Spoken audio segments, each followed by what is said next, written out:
जय हिंद प्यारे साथियों, कैसे आप सभी? उम्मीद करते हैं बहुत अच्छे होंगे। आइए, आप सभी का स्वागत है आपके अपने परिवार में। और आज हम लोग बात करने वाले हैं किसके ऊपर? कारक के ऊपर। जी हाँ, किसके ऊपर?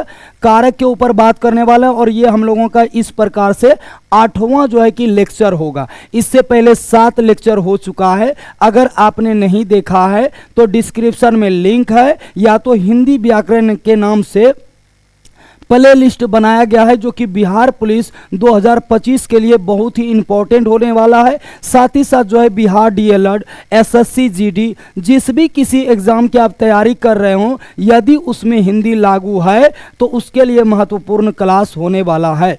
साथ ही साथ बिहार पुलिस के लिए स्पेशल जो साइंस का क्लास है, उसका क्लास 2 क्लास लाइव भी हो चुका है, उसका भी प्लेलिस्ट बनाया हुआ है और उसका भी डिस्क्रिप्शन में लिंक दिया हुआ है, आप जाकर के उसे भी देख सकते हैं। तो आइए आज जानते हैं कारक में कि कारक के आखिरकार कितने भेद होते हैं, आखिरकार इसके चिन्हों को किस तरीके से याद रखा जाए, इन सारे चीज़ों के ऊपर आज हम लोग बातचीत करने वाले हैं। तो आइए देर नहीं करते हैं, क्लास को आगे बढ़ाते हैं।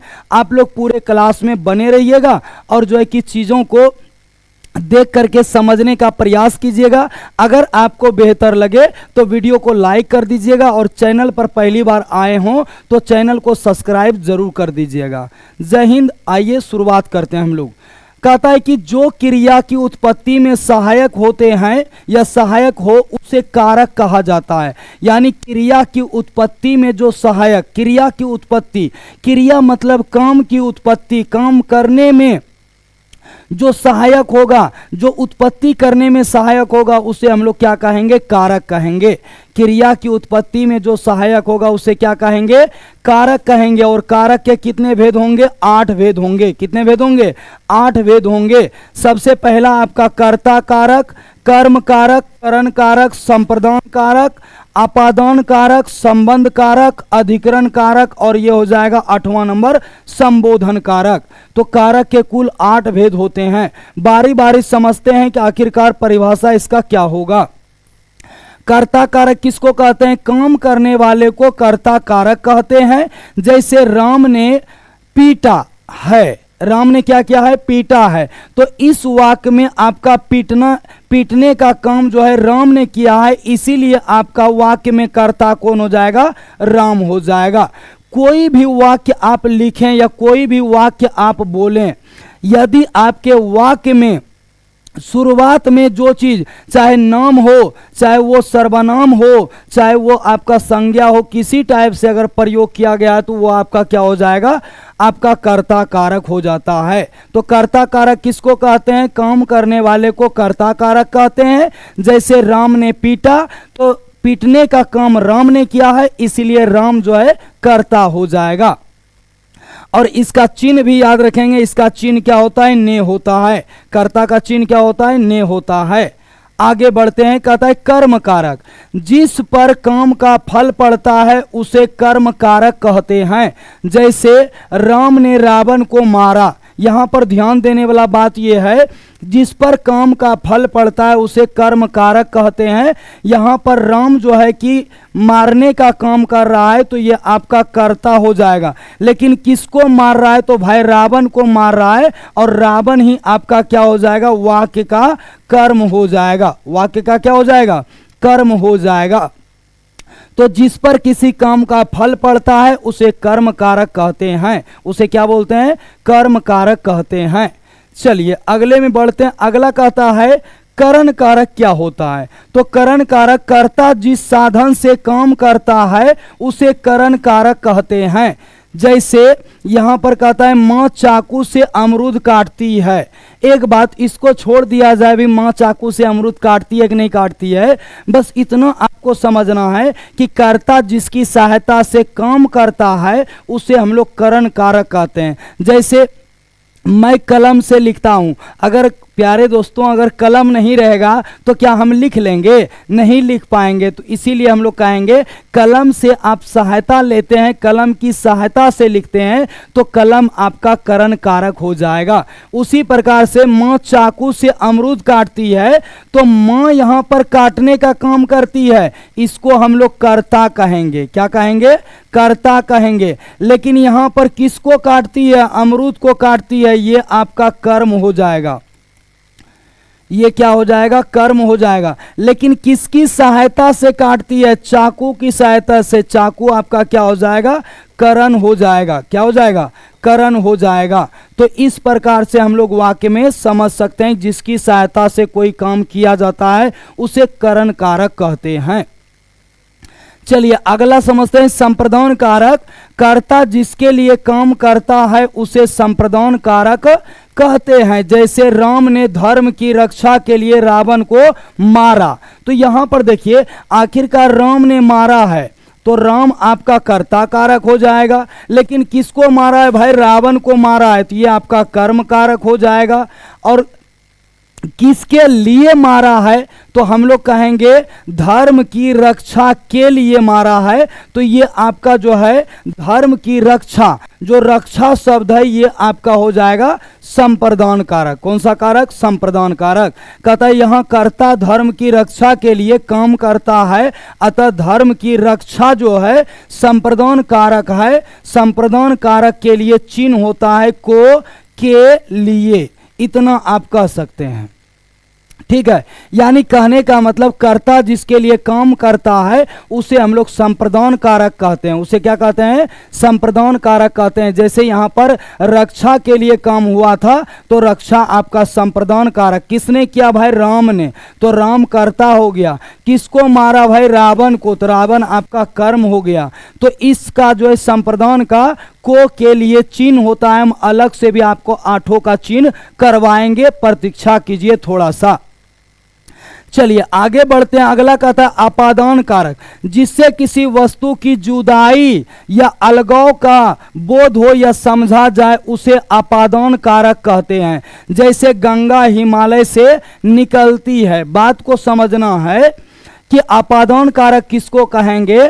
तो अपादान कारक उसको कहेंगे जिससे अलगाव या जुदाई का बोध होता है, उसे अपादान कारक कहते हैं। तो गंगा हिमालय से निकलती है तो हिमालय को लेके थोड़ी निकलती है, हिमालय को छोड़ के निकलती है, तो उसमें अलगाव हो गया, जुदाई हो गया, अलग हो गया दोनों एक दूसरे से। तो हम लोग यहां पर कहेंगे आपका हिमालय क्या हो जाएगा? अपादान कारक हो जाएगा। हिमालय क्या हो जाएगा? अपादान कारक हो जाएगा। जैसे हम कहते हैं पेड़ से पत्ते गिरते हैं, पेड़ से पत्ते गिरते हैं, पेड़ से पत्ते गिरते हैं। अब देखना यह है गिरते क्या है भाई? पत्ते गिरते हैं। लेकिन किसको छोड़ करके? पेड़ को छोड़ करके आपका पेड़ क्या हो जाएगा? अपादान कारक। कौन सा कारक? अपादान कारक। चलिए अगला संबंध कारक। जिससे एक शब्द का संबंध दूसरे शब्द से ज्ञात हो उसे संबंध कारक कहा जाता है। जैसे मैं भारत का नागरिक हूं, जरा सा बात को समझिएगा। मेरा जो संबंध है वो भारत से है। किससे है? भारत से है। तो एक शब्द का संबंध दूसरे से अगर ज्ञात हो तो उसे संबंध कारक कहते हैं। जैसे मैं भारत का नागरिक हूं और मेरा संबंध सीधा सीधा किससे है? भारत से, तो भारत हो जाएगा संबंध कारक। यहां पर कहता है इसमें नागरिक का संबंध भारत से है, अतः भारत में संबंध कारक है। और संबंध कारक के लिए चिन्ह होता है का, के, की होता है। इसको भी साथ में याद रखेंगे।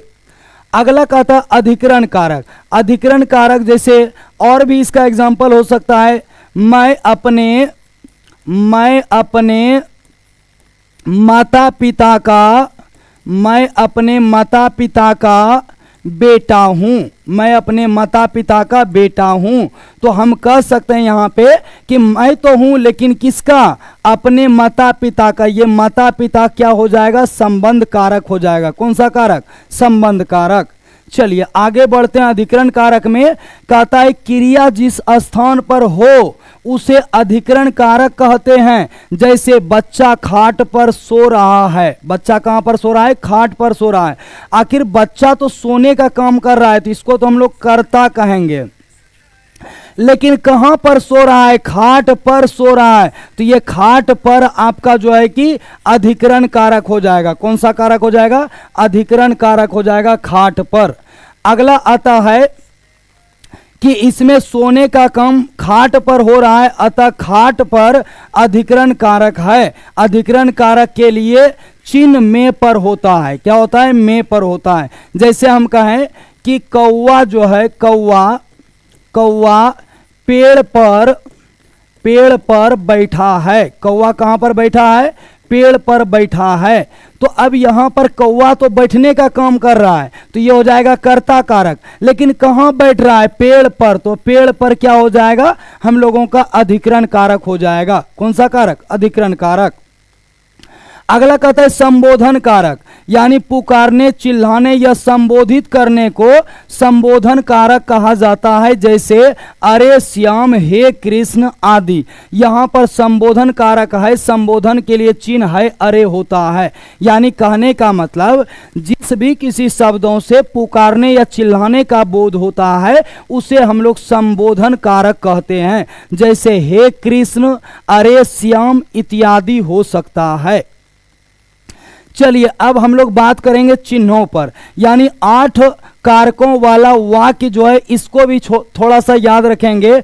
हे कृष्ण, राम ने रावण को वन से जाकर लंका में धर्म की रक्षा के लिए तीर से मारा। कहने का मतलब है इसमें से पूरा का पूरा आपका 8 कारक आ जाता है। ये पुकारने चिल्लाने का संबोधन, राम तो कर्ता हो गया, रावण को मारा कर्म हो गया, वन से जाकर मारा तो इसका मतलब जो है कि ये आपका वन हो जाएगा करण कारक।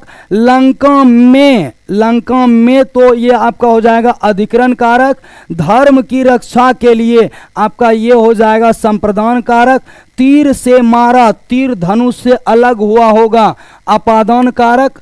और जो है कि धर्म की यहाँ पर संबंध है तो हम लोग कहेंगे संबंध कारक। ये 8 कारकों वाला एक वाक्य था। चलिए अगला कहता है कारकों की विभक्तियां चिन्ह क्या क्या होती है। तो कर्ता का याद रखेंगे ने होता है, शून्य। आपका आखिरकार मन है कि ये वाला आप याद रखें तो भी ठीक, नहीं रखें तो भी ठीक, सिर्फ अगर आप न रखते हैं तो आपका काम चल जाएगा। तो कर्ता ने हो गया, कर्म को हो गया, करण से, संप्रदान को के लिए, ये पूरा का पूरा आ जाएगा। कर्ता ने कर्म को संप्रदान को के लिए। अगला आ जाएगा अपादान से, संबंध का के की, अधिकरण में पर और संबोधन हे अरे। ये 8 का 8 आपका क्या था? विभक्ति के लिए चिन्ह था। एक बार इसको रिपीट करते हैं फिर से। कर्ता ने कर्म को करण से, संप्रदान को के लिए।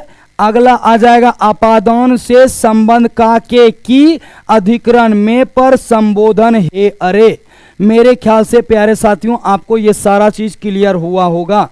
अगर किसी भी प्रकार का दिक्कत रहता है तो आप जो है कमेंट बॉक्स में अपने दिक्कत को, अपने परेशानी को, अपने समस्या को पूछ भी सकते हैं। या तो साथ ही साथ जो है प्यारे साथियों आप जो है इसी नाम से टेलीग्राम चैनल ज्वाइनिंग कर लेंगे। वहां पर आप अपने डाउट्स को भी पूछ सकते हैं, साथ ही साथ आप जो है स्टडी मटेरियल भी पा सकते हैं और अपना तैयारी बेहतर कर सकते हैं। तो एक हम लोगों के लिए यहाँ पर दिया गया है थोड़ा सा सुविचार कि हर दिन एक नया अवसर है खुद को बेहतर बनाने का। आखिरकार प्रत्येक दिन जो है हम लोग जो सोते हैं, सो करके जो जगते हैं, उसके बाद हर एक दिन है हम लोगों के पास में बेहतर बनाने का एक अवसर मिलता है। हम लोगों को खुद को बेहतर बनाने का अगर आप बनाने में लगे हैं तो हर दिन आपको मौका मिलता है, एक नया मौका डेली का डेली।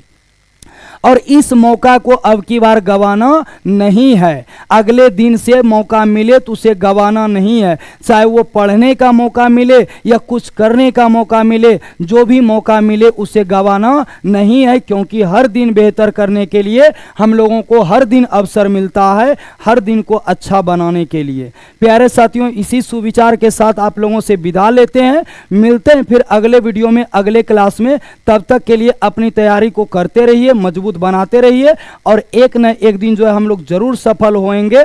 और इसी के साथ आप लोगों से विदा लेते हैं। जय हिंद, जय भारत। अपना ख्याल रखिएगा, पढ़ते रहिएगा, मुस्कुराते रहिएगा।